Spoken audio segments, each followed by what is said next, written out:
Hello, Hockey World. Today is Tuesday, December 5th, 2017. I'm Michael Agello. I'm Russ Cohen from Sportsology. Kevin Allen from USA Today Sports. And I'm Eklund from a neutral country. And you're watching the HockeyBuzzcast on HockeyBuzz.com. And this is the podcast that comes every Monday through Friday at this time to fill you in on the comings and goings in the hockey world. And today, there's a lot of stuff happening, and then suddenly everything changed because the big news that Russia has been banned from the Olympics, which our buddy Kevin Allen is going to be attending. Indeed. And so this is a big story, and of course now they're saying certain athletes can participate under a neutral flag, and the Olympic anthem will be played when they win. But I think each should be allowed to write their own anthem. That's what I think. That's my theory. But anyway, that's neither here nor there. But I think that as far as hockey goes, this is not playing too well in the KHL because obviously a lot of players went to the KHL to play in the Olympics, and now the KHL is obviously not happy about this. I'm hearing the KHLs, they could easily they could easily not let any of their players play in the Olympics, and the Russian players won't be able to play under Russia. So now some players are trying to get out of contracts. Perhaps that's happening. They have till Christmas, which is apparently the KHL trade deadline, which, by the way, people in Canada who complain about the trade deadline being on July 1st. Actually, it's December 27th. 27th. Okay, it was Christmas last year. Yeah. So anyway, okay, there you go. So there's something with that now. So players could be getting out of their contracts. Dogs and cats sleeping together. It's just like bedlam right now. We don't know what to make of this. Kevin, what are your thoughts? Well, I mean, for sure it impacts the tournament because, Russia was expected with, using their top players from the KHL. Now, what I don't know and what I've yet to get an answer for, we've seen in 1992, when I was covering it, they had the unified team. And right. Some discussion whether that would happen again. Right. It's not going to impact, even if the KHL said the players couldn't play, it won't impact the Americans. It will impact the Canadians. Apparently the Canadians were planning to have like 15 guys. Right. And the USA team was only expected to have 4 or 5 from the KHL because their best players are kind of spread around. So, it'll be interesting. I don't think it's going to have a great impact on Canada and the U.S. just because they have so many players playing in Europe. And, there's a bunch of players in Sweden that the Canadians have and Switzerland and so forth. I think it's going to impact the Russians, more than anyone else. I mean, obviously. So, well, the interesting thing that came out last week when the CHL president basically said, if you want players from the CHL, either the World Junior or the Olympics, but not both. And I mean, this could affect. I know that the team Hockey Canada is releasing their roster for the upcoming World Junior tomorrow, I think at 5 p.m. And if that's that's the case, then there has to be some determination of what exactly is going on before then. Otherwise, I think Hockey Canada is going to say, okay, well, we'll take a lot of the 18-year-olds and take them to the World Junior, and the 19-year-olds who are a little further along and more physically developed, we have to use those guys in the Olympics. I mean, but I just don't believe they would do that. I mean, 19-year-olds just aren't going to be able to compete against the men in the Olympics. That just doesn't make any sense. That doesn't sound like something Canada would do. I mean, I don't think it's something they want to do, but they may be forced. But why would they do that when they have plenty of players over in Europe? I mean, other than maybe taking 1 or 2 guys that are, exceptional. Like right. I've heard that mentioned as well, but I just don't what's the logic in that? Like, why would you do that when you have, pro athletes in Canada playing in Europe? Well, I don't, and I can't profess to know the quality of the Canadian contingent in the Swiss League or the SM Liga in Finland or the Swedish League. I mean, that's one of the reasons why they were taking like half of the 2012 Toronto Marlies roster, Ben Scrivens, Matt Fratt, and all these guys, Brandon Kozin from the KHL for the Canadian Olympic team. I'm just saying if those are the players that you were picking for the Olympics and you weren't picking players from the SHL or from Finland, that's your fallback. But I don't know what the quality of those players are. And guys like Jordan Kyrou and Robert Thomas may be better than those guys. I find that hard to believe. I just think that it's, that just doesn't seem logical to me.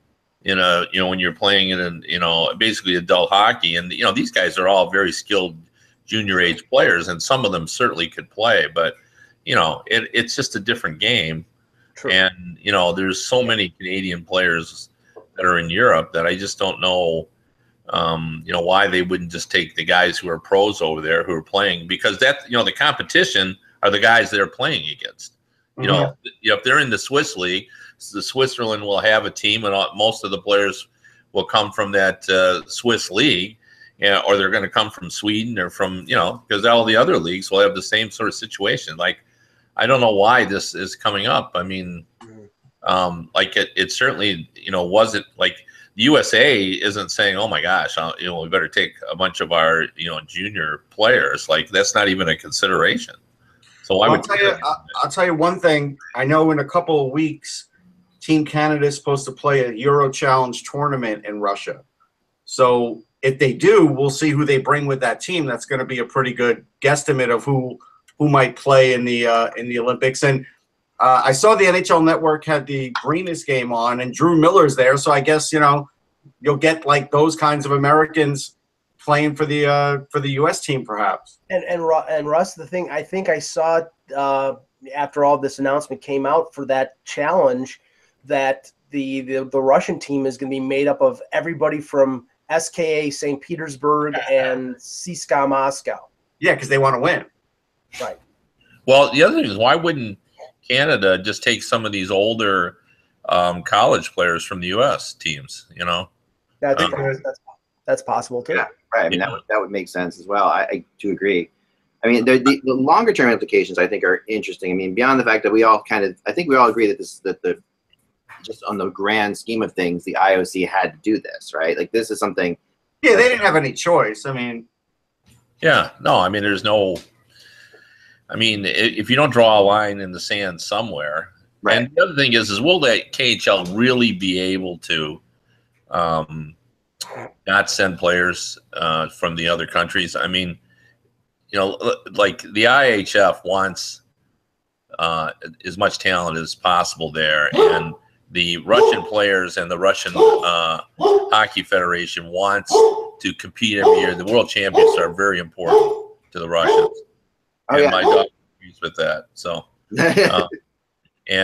so like, I just can't see them, ticking off the IHF. Like, I think the Russians would tick off the NHL or be happy to do that more than they would the IHF, because, the World Championships, everybody's very, thinks that's, the end all for the Russian, players. So they're going to want to compete. What if the IHF just said, okay, Russia, if you don't allow players to go, you can't compete in the World Championships? Right. And the KHL and the IHF are very linked together very differently than what I was understanding than the IHF and the NHL are, where the KHL that's true and the IHF actually have like a very sincere partnership type agreement. But this is straining that. When somebody I talked to over there today said that they wouldn't be surprised if the KHL just broke off ties with the IHF from this, because none of this will affect the World Juniors, from what I understand, unless it started to affect like the NHL and the Russian junior circuit. Then you might get, but I don't think they're going to take it that far. Well, see that I thought. I mean, and you may be very well be right, but the potential is there for sort of a snowball effect where if the IIHF decides to sanction the KHL and the Russians because of what's going on right now. Could the Russians respond by saying, "Okay, we're not going to send Russian players to the World Junior"? I mean, anything is possible right now because this is just so unstable. We really should let the dogs do a show today. I think they all. Well, they apparently all do want to do the show today. Can you get your dog involved, and we can? He was barking just before you came on. He was barking out too because somebody at our door. Yeah, so everybody's been on today. Everybody's got a dog barking now. I have no dog, so I have no dog in this fight. Yeah, you have no dog in this fight. But I do think that it's possible that we see a snowball effect from this. I mean, the question is, what does the KHL need? The KHL is not exactly the soundest situation in the world. Does the KHL need the IIHF more than the IIHF needs the KHL? I just think if you look at like how committed Russian players are to going to the World Championships, it's hard to believe, for me to believe, that they would rock with that in danger. But look at like Ovechkin moves mountains, and the Russian Federation pays his insurance to go over there and play all the time.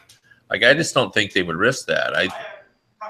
I would think you would want to make sure that the relationship with the IHF is still good. But, to be honest, I don't really know. I haven't really worked this story. I just find it hard to believe that Canada would want to send a team of 19-year-olds to compete in the Olympics. I think the bigger issue here will be how the KHL responds to the IIHF. That's what it's just from working the story a little bit the last hour or so. I think at the end of the day, that's going to be the story, because if the KHL does say, if the KHL somehow blames the IIHF for this whole thing, which is really not necessarily fair, right? Because this is the IOC, and they should blame themselves. No, there's no question they should blame themselves. But it depends. The KHL will need to blame somebody. We know this. When we put a KHL thing on here, we get banned from YouTube sometimes. The KHL loves to blame people. If we do videos from a KHL game, we've had issues with YouTube. So no, I think that there will be something now. Whether or not that plays into it doesn't behoove them to screw with the World Juniors, the World Championships, or anything like that. And do they have to still have a close-knit partnership? Because, the NHL doesn't have a close-knit partnership with anyone, and the NHL players go play in the World Championships every year. So, well, just bringing it back to North America, and something that you mentioned at the start of the show, is players who went back to Russia or stayed in Russia and signed deals, presumably with outs in their contracts. Now that they know if the KHL is not going, and now this whole situation, will we see a Markov? Will we see a Kovalchuk? There was a Russian player named Vladimir Kachev who the Maple Leafs were interested in, and he decided to stay with Akbar. The Olympics, right? Right, to stay in Russia with Akbars because he wanted to play in the Olympics. So now all these players, the KHL is abrogating that part of the agreement. Do they look to get out of those deals and come to North America? Yeah, but what if someone like Putin says, "Guess what? I'm taking away your visas. You can't go." Yeah, it wouldn't be outrageous. They still have MasterCard then.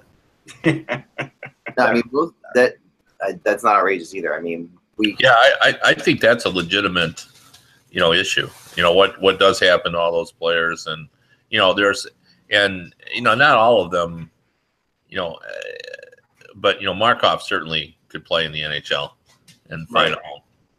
Yeah.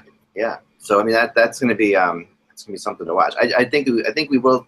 From what I was told, and I just got this information before I went on, so I have to do a little more research into it exactly. But there is some connection to the KHL trade deadline and the contracts that these players signed, to the point where they have they have the ability to get out before the KHL trade deadline, or their contracts can be voided at the KHL trade deadline. There's some connection with that. I'll know more soon. I'll blog about it.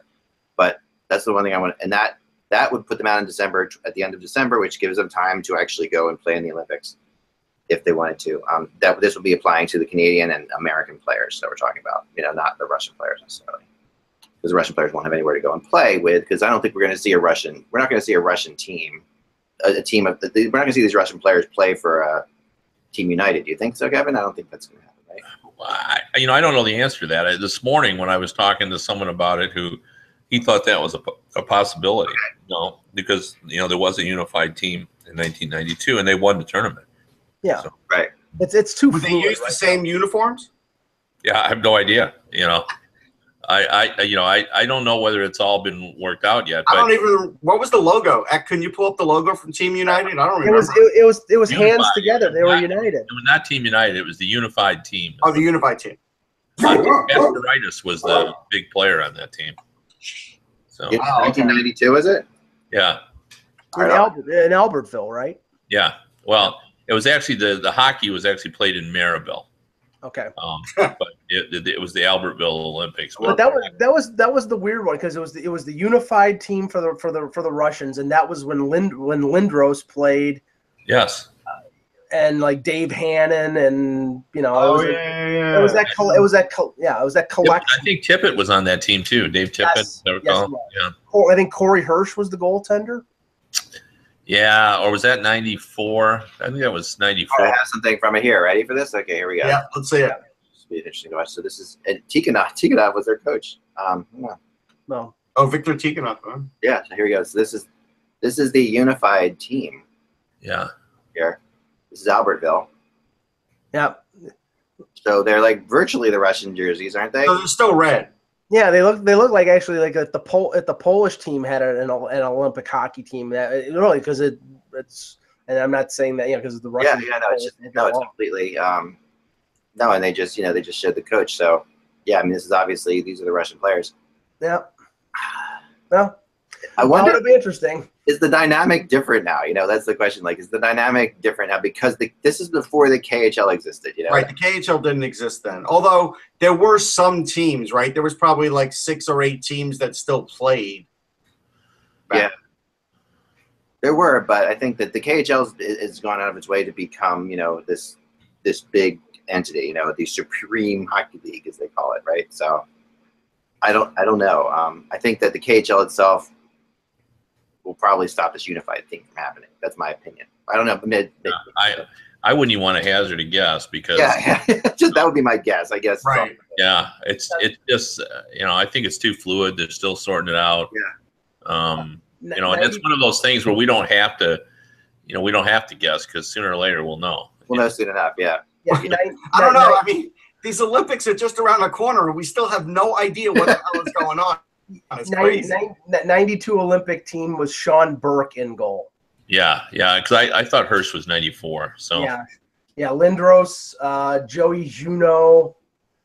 So Davis. Well, that 92 game for the U.S. I mean, that's Ray LeBlanc stood on his head for the U.S. And I believe Peter Laviolette was on that team on the defense. I remember talking to him.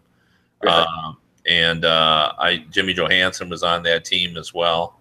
Trying to think who else was on that team. I'll find out. That's fascinating. Kevin, imagine you had to write an Olympic preview today for all the teams.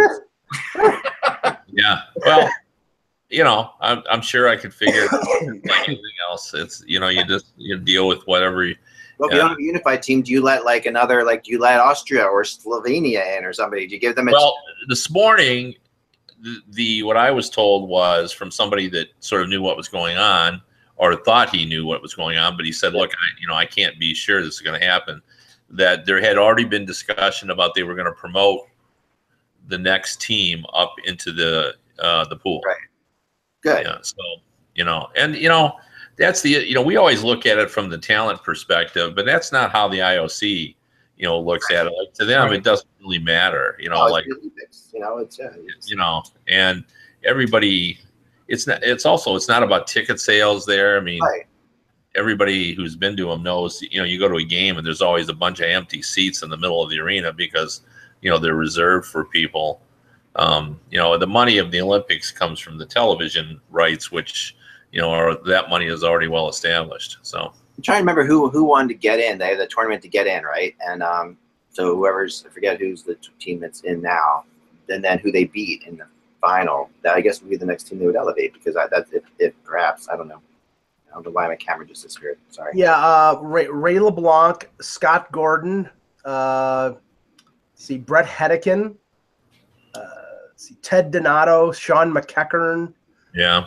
Ted Drury, Jim Johansson, Keith Kachuk, Joe Sacco, and Scott Young. Okay. To the forwards, yeah. Okay. Yeah. So you're pre-NHL. You're like at the end of the era of before the NHL. Yeah, that was the college. Pierre Laviolette was a minor leaguer at the time, I think, when he was on that team. But a lot of them were the college guys that. That's probably a better team than what we'll have now. Oh, I would think so. I mean, we'll have some college guys. Yeah. But those guys were, top college guys. Well, I guess these guys will be too. But now, these guys will be top college guys too. But I still think, that's still probably a better team than what we'll get now.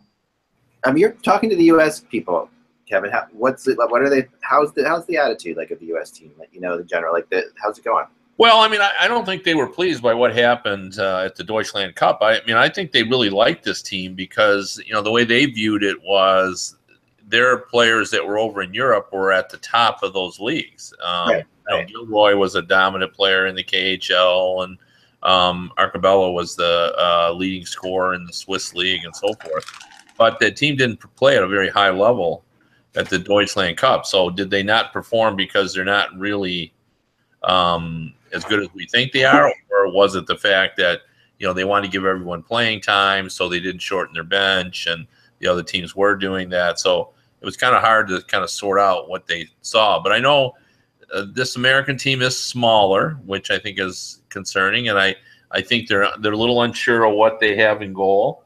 So I mean, I just did yesterday as an exercise. I projected what the team would have looked like if we sent the NHL players, and I think people were pretty impressed how far America's come just since the World Cup. I mean, Let's talk about that. That was your article yesterday, right? Yeah, all the centers are completely different. Yeah, I love this article because Kessler is out now. Kessler would have been on that team, yeah, had he not been injured for this, start of the season. But like Larkin's the fourth center, Eichel was the third center, Trocheck is the second center, and Matthews is the first center. Now, from the World Cup, that's completely different. Joe Pavelski was the number one center. I don't even have him on this roster. Now, hey. The reason I don't, I mean, he's not had a great season. I basically took guys who were having good seasons. So, like, even a guy like Pacioretty, I mean, I noted, like, the guy's had 5 30-goal seasons the last 6. I didn't put him on the team, because now, would he be on the team? Probably. But the problem is there's a lot of really fine wingers that are having terrific seasons. Like, would Phil Kessel be on this team, depending on the coach? He's on my team. He's sure as heck's on my team. So anyway, on the right wing, I've got Patrick Kane and Blake Wheeler, and I have Phil Kessel, and I have TJ Oshie. Like, who's going to knock those 4 out? I mean, Oshie's Brock Besser. Well, Besser was now. What you're basically doing now is making a case for me not to watch the Olympics because I'm going to be very disappointed. Well, and we should make a case for us to do a simulation. This would be awesome. Yeah, but I tried to find room for Besser because I mean, I think the Americans would try to make this a transitional team. Like, I agree. He would be able to compete. I don't have any doubts. It's just a matter of if he's taking someone's spot. I get what right. Like, who does he take out? You're not going to take Oshie off, who I had as the fourth liner, because of his shootout. Right. He might make it. He might make it as part of the roster and maybe be a guy who, they bring in. But I couldn't do that because we all know that 13th forward is always the center, because we're worried one of your centers is going to go down. So the 13th forward, I love it. For the 13th forward, I took Jake Gunsel because he can play center and wing, and he's sort of a younger group. Now, it could be Stastny. It might have been Stepan. It could have even been Pavelski, who can play both wing and center. Right. Could be any of those. So that would really come down to sort of almost a coaching, preference. But I just put Gunsel down because I was, trying to work some younger players. But on the left side, Van Riemsdyk would definitely be, because he's been on the last few Olympic teams. Maybe. Well, I didn't have him on there. I listed him. I put the guys who were having the best season. Now, he's having an okay season, but on the Johnny Hockey it was my first line. Yeah. I put Anders Lee because there's no size on this team. Right. So, and Anders Lee can play center too. He has in the past. So there's another guy. No, that's a good point. But I had Anders Lee on this team. I put Kreider on the team, who has 10 or 11 goals, and he's got some size. And then I put a guy. Some of the fan base didn't like this, but he's had a really nice season. That's Zucker in Minnesota. Oh no, Zucker's not great here. Yeah, he's having a good so and then on defense, this was a little bit harder. There's a real shortage of right shot defensemen on USA, so I had trouble with that. But I felt confident in saying that Ryan Suter, Carlson, Rorinsky, Seth Jones, McDonough. McDonough, and I'm convinced that McAvoy would be on the team. I think he would be like Drew Doughty was in 2010. If not McAvoy, maybe Will Butcher the way he's played this year. Yeah, I don't think so. I think it would be McAvoy. This is my argument for one over the other. McAvoy is playing 23 minutes a game. That ranks 29th among NHL defensemen. Butcher's playing 16th. So there's a much greater trust of McAvoy than there is of Butcher so far. Now, I love Butcher. So, I mean, I don't mean to demean Butcher because I think he has been one of the main reasons why the Devils are being improved. But I just think that tells me that the trust in Butcher's defensive game isn't quite at the same level that the trust in McAvoy's. Yeah, I think that's fair. I would go along with that. Yeah. I feel safe to say this, Kevin, is that I think that the USA Hockey would move away from Eric Johnson and Jack Johnson after the last Olympics, simply because I think there's is Hannafin on the radar? Maybe not right now, maybe 4 years from now. Justin Falk's not having a very good year, so he probably wouldn't be either. But yeah, I agree. I didn't put him in there. The last two guys I had, one guy who's having an exceptional year that hasn't gotten a sniff in the past is Leddy. And they're going to need one more power play guy, so I put him as the seventh. And then, again, because this team is lacking in size, I put Big Buff. I was gonna say Bufflin. Big Buff. Now, I do agree with you, Mike, what you said about Eric Johnson is having an exceptional year in Colorado. He's playing over 26 minutes a game, and he's playing strong. But I think the stain of the World Cup is such that I think they want to move in a more positive direction, trying to, it's time for change. And I think that's why you wouldn't see a guy like Eric Johnson. But I think Eric Johnson is one of the reasons, his health this year is one of the reasons why Colorado is so much better. He's been a horse for that team. When I watch the games of Colorado playing, he's always on the ice. He plays it all, and he's just a shot machine. I don't know how many shots he's got, but every time I watch the game, he's just pumping shot after shot at the net. So I'm really surprised by the lack of Gostisbehere talk. To be honest, I had him mentioned. I mean, he's on my list, but it's like anything else. You're trying to build a team, so you've got to have. He's had a bad year. He's had good points, bad defense. I wouldn't put him on it. But if you want to go for, you need another power play guy. I'd rather find one that's better. I don't think you're going to put him over Leddy, who's leading the NHL defense. No, I'm taking Leddy over Gostisbehere. Yeah, just now. A year from now, we might feel differently, but no, of course. I mean, and I think if you went back, if we did this right after the World Cup of Hockey, Gostisbehere would have been on that team because I think Gostisbehere, he was really good for North America in the World Cup of Hockey. Yeah, no, I agree.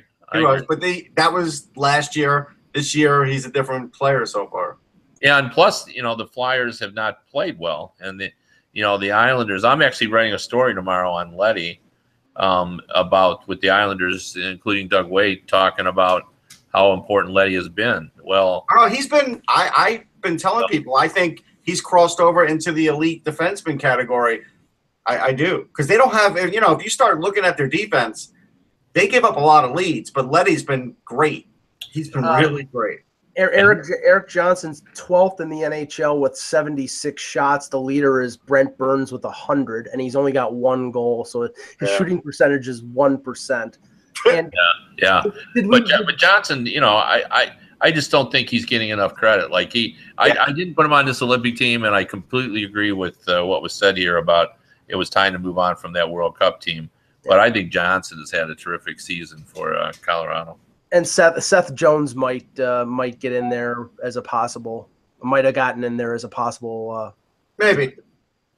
In terms of the fact that they need size, but anyway, so let's. Seth Jones was in my top 4. So okay. So let's play it out. That your team USA in this tournament. How did they do?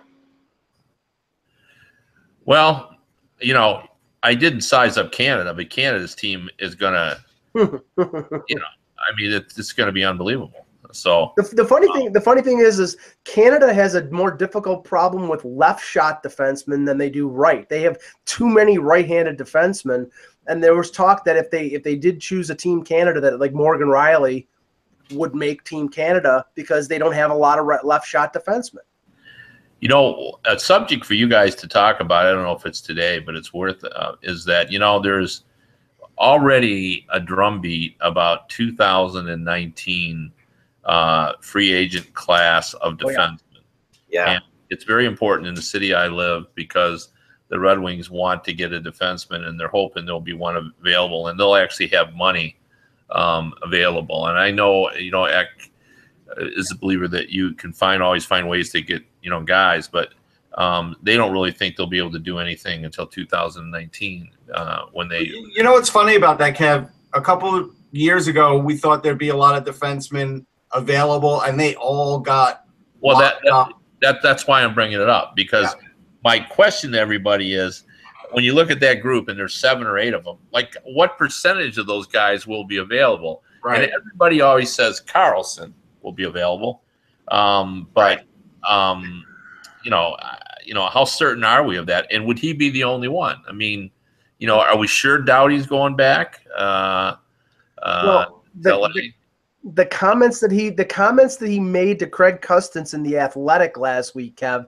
I mean, let's just say he's doing a really good job of being a troll. If that's what his job, that's what he wants to do, because he's teasing. I know that like Toronto was in a flutter when they saw these comments about, well, I might sign with the Kings, but you know, I really like Mike Babcock. I mean, and then Carlson comes out, and by the way, Carlson and Doughty have the same agent. Carlson's like, I'm not taking any hometown discount. Okay, well, then you're probably not signing with Ottawa, because if it's Eugene Melnyk as the owner of the Ottawa Senators, he's not going to pay you full value. He never does. You know what it is? That's like car shopping. You always have a car that you have in mind that you're going to buy, but you go to one other or 2 other dealers that you say, let me look at that brand because, you know, let me just see what they'll do for me. And then most of the time they don't do what you want, and then you get the one you want anyhow. And I think Doughty is just sort of looking around, but could very well stay. Yeah, I mean, I wouldn't even want to guess on these. I do think Carlson, and it's just a gut feeling, seems like the one guy. But, you know, there are other guys. But the team could even be sold by then. Like, we don't know. And what about Ryan McDonough in New York? You know, well, is he going to re-sign Myers? I'm pretty sure they're going to re-sign him, even though I know fans will say, oh, you can't give him a 7-year deal, whatever, but you have to because of what happened with Girardi and Stahl. But at the end of the day, they're going to re-sign him. Yeah. Oliver Ekman-Larsson with Arizona. I mean, there's another one. I mean, yeah. He'll get traded before 2019. I think that's fair. Yeah. And then that team may have an in on signing him. Maybe. But, you know, they're going to try to sign him. They're going to try. Somebody at the Flyers is taking us to task right now. I got a text about this, about Shane Gostisbehere, who is the 5th leading scoring defenseman in the NHL. Yes, he has 19 points. I get it. But his defensive play has been awful. His hockey IQ has been awful. Got 20 points. And but we were talking about Leddy versus Gostisbehere. I kind of can't say his name today. But anyway, Leddy's leading the NHL defenseman. No. Leddy and Carlson are ahead of him as American defensemen. But Leddy and John Carlson ahead of him. But he is the 3rd leading American defenseman and the 5th in the NHL. No, that's fine. We're not saying he is bad. But you know, you generally there's better guys. Yeah, like I'm not. We're not demeaning. No, I'm not saying he stinks. We're saying there's better guys, and if I go down this list of the top 10 of these guys, but you can't take the top 8 leading scorers. Right, but the top 10 leading defensemen, I bet you he's the only one who wouldn't have on an Olympic team. Heck, if that was the case, then Mike Babcock would have been using PK Subban on his top 2 pairings. Otherwise, in reality, there were people who thought he should have, but you know, I do agree with you on that. I'm just playing a little devil's advocate. I mean, playing that. Are you going to say like Josh Bailey would be on Team Canada too because of the year he's having?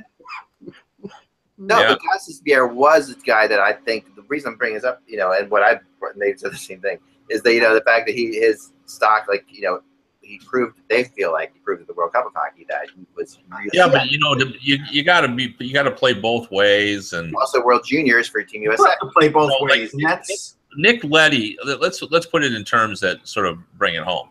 Nick Leddy was my 7th defenseman, and he was the highest scoring defenseman in the NHL. Right. And you know, and that's because, you know, you're not going to take Nick Leddy over Ryan Suter or you're not going to take him over John Carlson, who those guys can do more things. You're not going to take him over Zach Werenski. Here's two numbers for you for Shane Gostisbehere: 7 takeaways, 23 giveaways. Yeah, and I don't think Gostisbehere did himself any favors at the World Cup of Hockey. If my memory recalls, with Team North America, the stars on defense were Ekblad until he got hurt, Riley and Parayko, and Gostisbehere was sort of pedestrian. So you're doing great stuff. Yeah, no. Actually, Gostisbehere was one of the leading shot takers in that tournament, I believe. Yeah, he might be one of the leading shot takers, but again, this year he was constantly there. He was their go-to guy on the power play. But his shooting percentage, Jack, is 4.7, which is only slightly up from last year. It's not very good. Well, then, basically what you have to say to the Flyer fans, and I respect the fact that they want him in there. Yeah, me too. But I say this all the time, and usually, like, who do you take out? Of my 8 defensemen, who should be out over Gostisbehere? Right. Yeah, no, I say the same thing. I don't know who you take out. You're not going to take the 265-pound Bufflin out, even though because they need some size. You got to have some size. Here's something that comes from the chat room. So, Thomas Boyle is now asking us, is Leddy a candidate for the Norris? And if the Norris was being voted on today, he would be. Yeah, I mean, I think you have to consider him a candidate. It's funny, but John Tavares brought that up in the last year at the NHL media tour. Like, he couldn't believe that Leddy wasn't getting any Norris consideration. Yeah. And this year he will. Well, he will, because I think everyone sees him as having a better all-around game, this season. So can we touch on something that happened last night, because I think it's going to have a dramatic effect on the team that it happened to, and that's Roberto Luongo getting injured in the game against the Islanders. It didn't look good. The news came out this morning that they're going to do an MRI, and it's a groin injury. And he's had groin problems before, and he's had hip problems, and he was out early this year with a hip problem. The hip, yeah. Yeah, but they were starting to turn it around a little bit when he came back, because, Luongo is still a really good goaltender. But with James Reimer in goal and without Luongo, I think stick a fork in Florida. I don't think they get back in the race at all. That game, I got to tell you, that's a game where I'm not thrilled as an Islander fan, because they gave up the lead a bunch of times, which they've been doing lately. They've been scoring a lot of goals, but giving up a lot of leads because their goaltending's not solid. And Reimer just came into that game looking completely baffled. Like, he gave up a bouncing goal at the beginning, which was awful, and then he gave up I think the 4th goal was awful too. Like, it's just stuff you expect them to stop. So he hasn't been a real good stopgap for them. And if he isn't, they're done. He has to be. Yeah. He's getting paid too. I mean, he's getting paid what, $4 million? Yeah, it's close, if not that, but close to that. But he's getting paid like, average number 1 goaltender money for being a disaster backup, and he's a disaster at some point, sometimes. Yeah. Yeah. No, I agree. I think it's. I mean, obviously, is my video not working again? Heck. It's in and out. I mean, we do need to mention that not only did the Flyers break their streak, but Ron Hextall did speak before the game and created some big waves, because the one thing that he definitely said was Dave Hextall will be there all year. Now, the question after that is whether he said and beyond, because I can't seem to find the right quote for that one, whether that's the case. But he has basically said he is safe for the year. But again, so that'll probably get the beat writers to stop asking. But Kev, we've lived long enough to know that nothing is a certainty in sports, even if you give that vote of confidence. Well, the vote of confidence has often been a kiss of death. But, generally if they say, you're going to be there for the year, you'll be there for the year. I would say more likely than not, it's going to be that way. Yeah, well, because generally the vote of confidence where you're not safe is when he says, I'm not thinking about making any change. Right. That's what they always say. And then usually people say that's a vote of confidence, and then they're gone. But usually if they're specific, like, Hextall saying he'll be here the rest of the year. And, there's the same sort of watch going on in Detroit now. And I think most people don't feel like, it's not as if the Red Wings are stunned that they're in a tailspin, and they are in a try to rebuild on the fly campaign, and I think they sort of knew that this was a possibility. I think the only thing that's bothersome is how embarrassingly weak they were in their last 2 games. But I don't feel like Blashill is going anywhere anytime soon, either. So they're in a playoff race. I mean, they're still in the playoff race right now. Well, everybody in the Atlantic Division except for Buffalo is in the race for 3rd place because it's Tampa, Toronto, and then there's like a group of 5 teams within 5 points of each other. So you have a 4-game winning streak, and you're right back in the playoff race. Now, there is Tampa news. Tampa's close to signing a new deal with the county that would keep them there through like 20. And everybody's going to debate this. Is it 2037 and a half? Is it 2038? I don't care, but it's a long time from now. Yeah. Well, I wanted to ask Kevin about the vote yesterday, the Seattle thing, Key Arena. They say that the building will be ready by 2020. I mean, I don't know if it's expansion. I don't know if it's a team being moved there, but I mean, what are your feelings on Seattle? Well, there's no expansion plan right now, but as Bettman has said, and he's usually pretty honest about all this, if someone wows them with some sort of offer, they would consider it. So, is it a race between Seattle and Houston to become the 16th Western team? I don't see any relocation happening, but if Seattle was the 16th franchise, if they decide to do that, and then Houston is sitting out there, they do have and I'm not suggesting they're going to do it, but they do have landing spot if they finally give up and pull the plug on Arizona. Now, saying all that, I don't see that's in the cards, for now. Right. Yeah.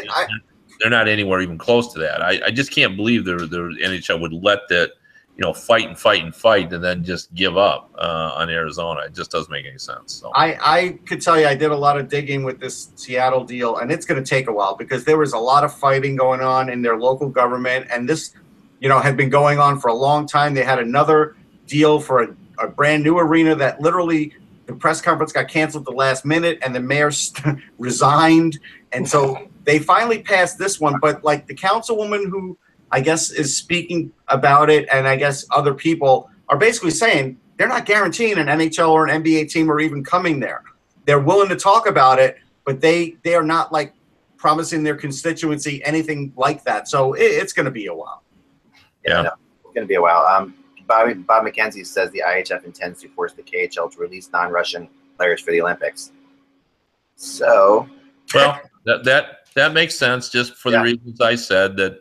The Russians love, the World Championships. It's very important to them. They wouldn't risk that. I think it's not going to be nearly as bad. So yeah. Go ahead, Mike. Sorry. There was some news over the weekend regarding the Buffalo Sabres potentially.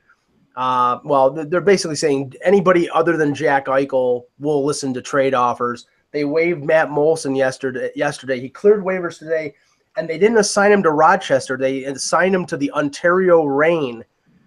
So they sent him all the way out to California. Now, I know he was an LA Kings draft pick or a prospect. Yeah. He was in the organization, so I don't know if he lives out there or something like that, but that's unusual. The Reign are sort of borrowing him? Is that the deal? Yeah, I mean, apparently. I'm guessing he wants to go out there. I mean, they usually, if a veteran player, they try to accommodate him. You know what I think is going to happen, Kev? I think similar to Wade Redden, he's just going to ride out his days making a lot of money in the AHL. I don't think he's going to get another shot. He'll get bought out, Russ. His last year of his contract was front loaded. The last year of the deal, it's a $5 million cap hit, $3 million salary. So the buyout would be like I think $750,000. He'll get bought out, but he'll finish the year out there. But the overview is the Sabres. And, I can tell you, Kev, and you're going to be here for the World Junior, and I can tell you from living here that Sabre fans are fed up. And then, the thing is, you can't fire Botterill. They just hired him. You can't fire Housley, and it's not his fault because he's playing with he's coaching a team.